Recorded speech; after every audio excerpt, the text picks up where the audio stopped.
5 tahun yang lalu, aku sangat yakin bahwa aku bisa dapetin uang lewat sosial media. Terutama lewat YouTube kayak gini. Karena banyak informasi atau konten-konten di luar sana yang aku lihat dan aku konsumsi, yang mereka tuh mengatakan bahwa kalau kamu pengen berkarir di dunia digital, berkarir di dunia internet ini, sosial media ini, kamu bisa mendapatkan hasil yang fantastis dengan usaha yang minimalis. Sebenarnya itu nggak salah, tapi kenyataannya tidak semudah itu. Aku mau kasih cerita sedikit ya dari pengalamanku pribadi. Jadi, 5 tahun yang lalu itu, karena aku sering terpapar dengan informasi seperti itu, jadinya aku meyakini dan mengimani bahwasannya untuk bisa dapetin hasil yang fantastis, kita harus terjun ke dunia sosial media yang usahanya ya bisa dibilang rendah. Aku sangat mengimani itu.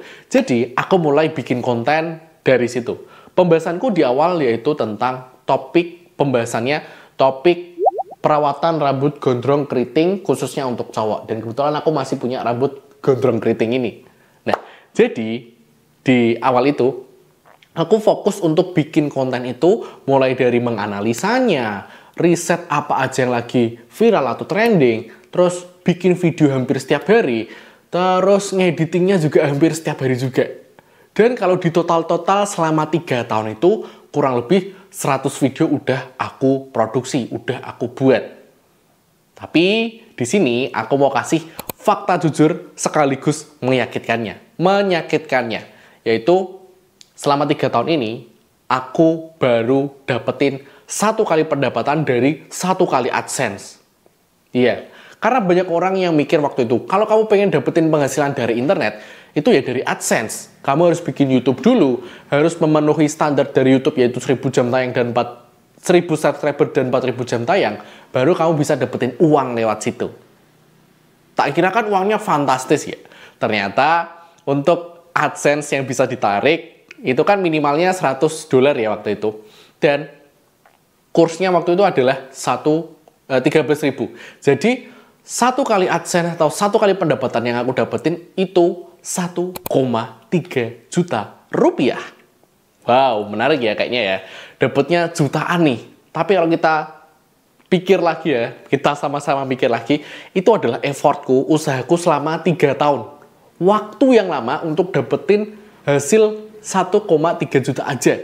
Karena di situ aku udah meluangkan waktuku, tenagaku, dan alat-alatku untuk terus memperbaiki diriku sendiri. Tapi ternyata kenyataannya ya bisa dibilang lumayan pahit ya. Nggak semudah yang diomongin sama orang-orang di luar sana, walaupun itu emang mungkin bagi sebagian orang. Tapi dari sini aku dapat pelajaran bahwasanya kalau kita pengen berkarir di dunia sosial media, berkarir di dunia internet, itu kamu nggak bisa hanya mengharapkan dari satu sumber penghasilan aja. Karena sebenarnya internet itu sangat luas. Dan untuk menuju jalan kesuksesan, itu nggak cuma dari satu jalan aja. Banyak jalan menuju Roma.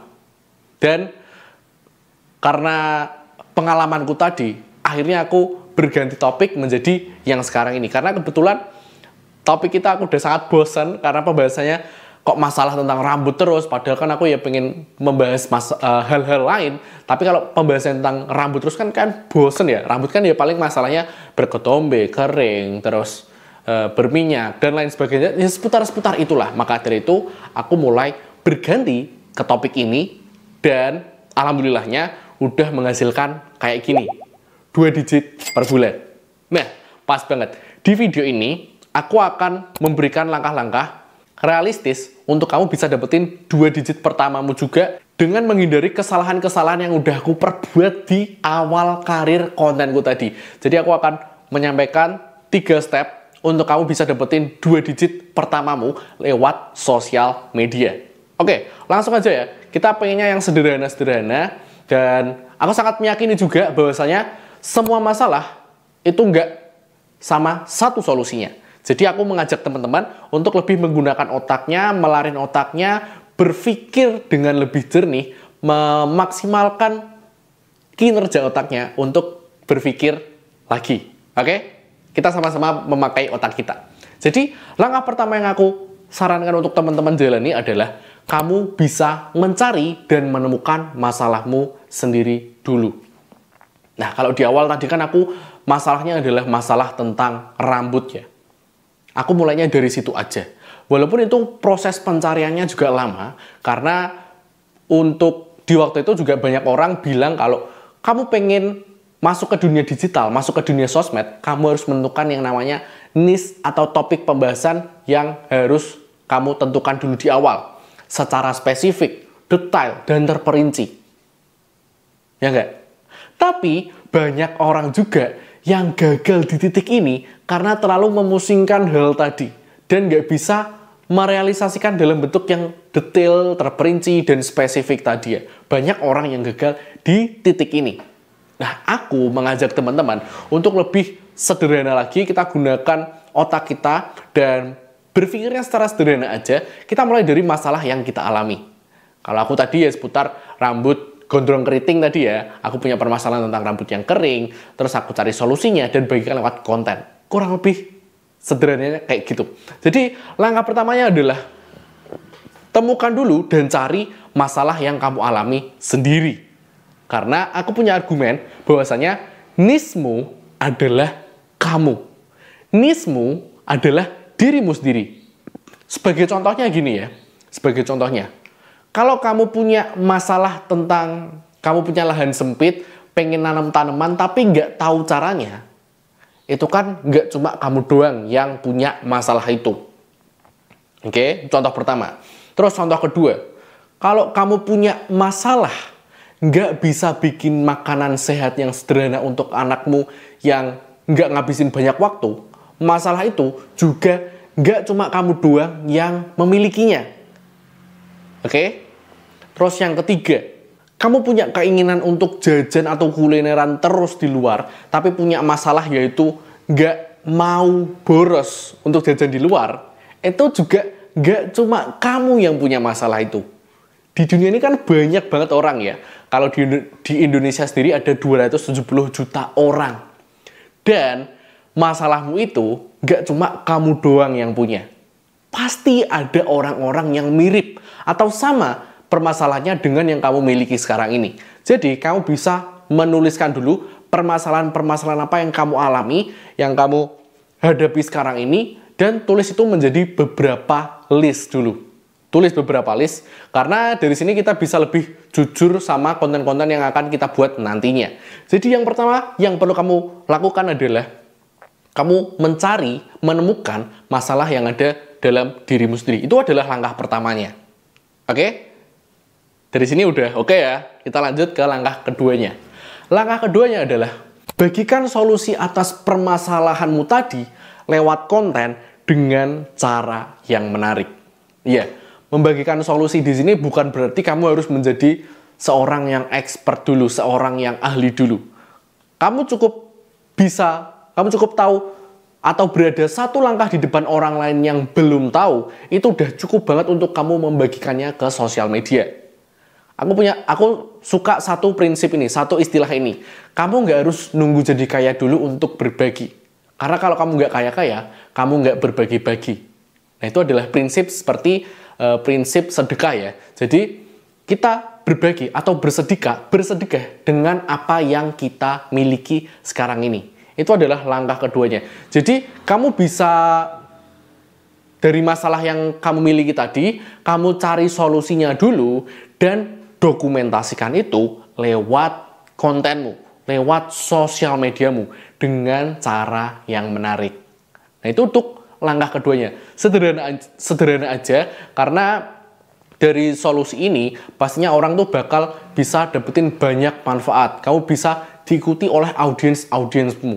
Tapi gimana caranya untuk bisa bikin konten ini menjadi menarik? Nah, aku punya cara termudahnya untuk kamu lakukan. Tipsnya, yaitu kamu bisa mengamati, tiru, dan modifikasi seorang kreator yang udah sukses di bidang yang mirip dengan yang akan kamu bahas. Ini penting ya, karena dengan kita memiliki seorang referensi atau kreator yang pengen kita tuju, dan dia juga udah sukses, kita jadi tahu apa aja yang harus kita lakukan. Yang pertama, mungkin dari pemilihan hook atau judul sebuah konten.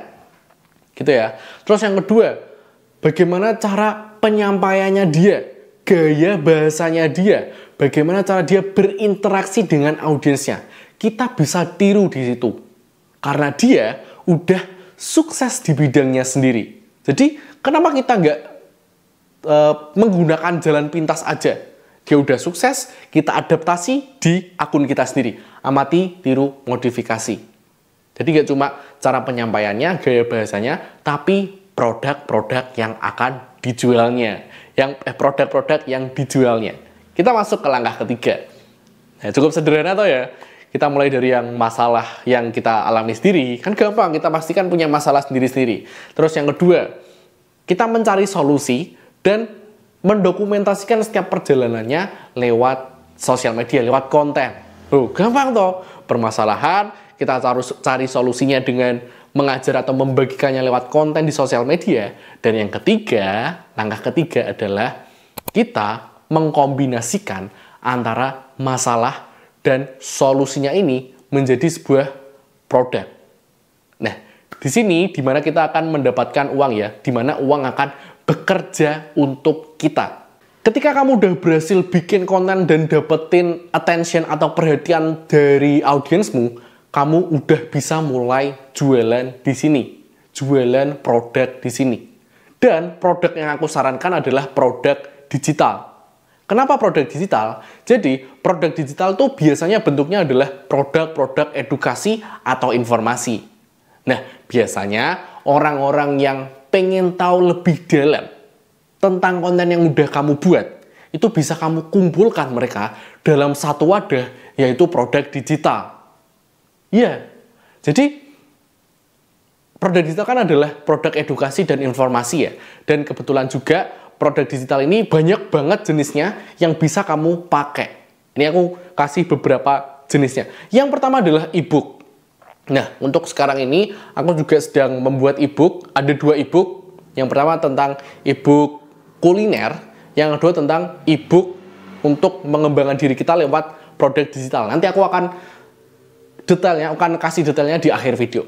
Yang pertama adalah e-book. Ini bentuknya adalah buku tapi versi digital. Jadi bisa dilihat lewat HP, lewat laptop atau lewat tablet gitu ya. Yang pertama adalah e-book. Jenis yang pertama. Lalu jenis yang kedua ada e-course. Nah, e-course ini aku juga pernah buat juga.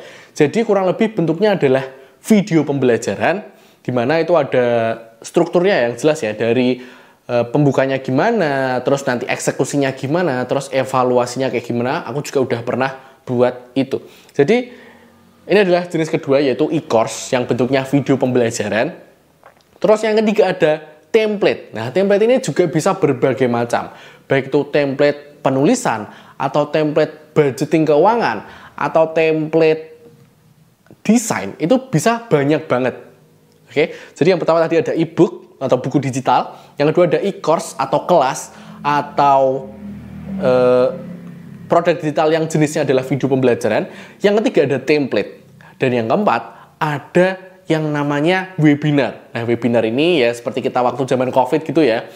Kita jadi melakukan seminar tapi dalam bentuk online, dalam bentuk digital. Dan ini kan banyak banget nih jenis-jenisnya. Banyak banget produk digital yang bisa kita uangkan dari orang-orang yang udah tertarik dan pengen belajar lebih lanjut. Nah, kalau kamu udah bisa sampai ke langkah ini, selamat. Karena sebenarnya dari langkah 1, 2, 3 ini, tanpa modal, kamu udah bisa dapetin 2 digit pertamamu. Lewat konten-konten organik, lewat menyelesaikan masalahmu dengan solusi yang kamu buat, dan membuatnya sebagai sebuah produk. Karena pada dasarnya, suatu bisnis atau suatu produk itu dibuat untuk menyelesaikan suatu masalah. Jadi, produk digital ini atau produk secara umum adalah solusi atas satu permasalahannya. Jadi kalau kamu udah sampai di titik ini, di langkah ini, kamu tanpa modal udah bisa dapetin 2 digit pertamamu. Dan serunya lagi, kalau kamu mulai bisnis di produk digital ini, kamu cukup buat sekali aja, produksinya sekali aja, dan bisa dijual secara masif. Bahkan saat kamu tidur sekalipun bisa tetap menghasilkan. Menarik banget toh. Tapi ingat, ini bukan hal yang bisa terjadi dalam semalam, butuh proses untuk menjalaninya. Tapi kalau kamu udah tahu langkah-langkah ini, niscaya akan lebih mudah untuk kamu bisa mencapai tujuanmu tadi. Nah, kebetulan banget, seperti yang udah aku bilang tadi ya, di akhir video ini, aku mau mengajak teman-teman, kalau teman-teman mau dibimbing untuk bisa bikin produk digital yang menghasilkan, walaupun teman-teman lagi tidur. Nah, aku udah sediain e-booknya. Di e-book ini, aku udah tulis secara lengkap dari persiapannya, eksekusinya, dan cara menjualnya juga di sana. Jadi, kalau teman-teman pengen belajar lebih dalam tentang produk digital ini, dan menguangkan skill atau permasalahannya teman-teman tadi, bisa langsung cek link yang ada di deskripsi. Jadi, segitu dulu video kali ini. Video yang singkat aja. Aku harap dari kamu belajar video ini bisa menambah insight baru. Bahwasanya untuk mendapatkan penghasilan dari sosial media, kamu nggak boleh cuma hanya berharap atau mengandalkan satu sumber aja. Tapi ada banyak sumber lain. Kalau di produk digital ini aja, ada banyak ya tadi yang udah bisa aku sebutin ya. Ada e-book, ada e-course, ada apa tadi? E-book, e-course, template, dan juga webinar. Ada banyak. Ada 4 nih, padahal masih ada banyak jenis-jenis lainnya yang bisa kamu cobain. Nah, semoga dari sini bisa lebih membukakan wawasanmu, bisa lebih melarkan otakmu untuk segera take action. Karena kebetulan ini adalah trennya ya. Lagi wave-nya tuh lagi naik, ombaknya lagi naik. Kalau kamu ketinggalan, berarti ya jangan salahin aku ya. Karena di sini tugasku untuk menyadarkanmu bahwasanya untuk dapetin penghasilan dari sosial media bukanlah hal yang tidak mungkin. Karena aku sendiri sudah membuktikannya. Segitu dulu untuk video kali ini. Semoga kamu lebih tercerahkan. Kalau kamu pengen download e-booknya, pengen belajar di e-booknya, dan kebetulan ada grup diskusinya juga, sekarang lagi ada harga spesial yaitu 149.000 aja. Untuk investasi leher ke atas tuh udah pas banget lah ya. Aku udah tulis semuanya di situ dari study case aku juga. Dan selanjutnya aku juga nggak tahu ini bakalan naik atau enggak. Tapi kalau kamu lihat video ini dan harganya masih 149.000, selamat. Ya udahlah, gitu aja. Masa aku jualan terus. Segitu dulu. Terima kasih udah nonton video ini. Sampai jumpa di konten-konten selanjutnya.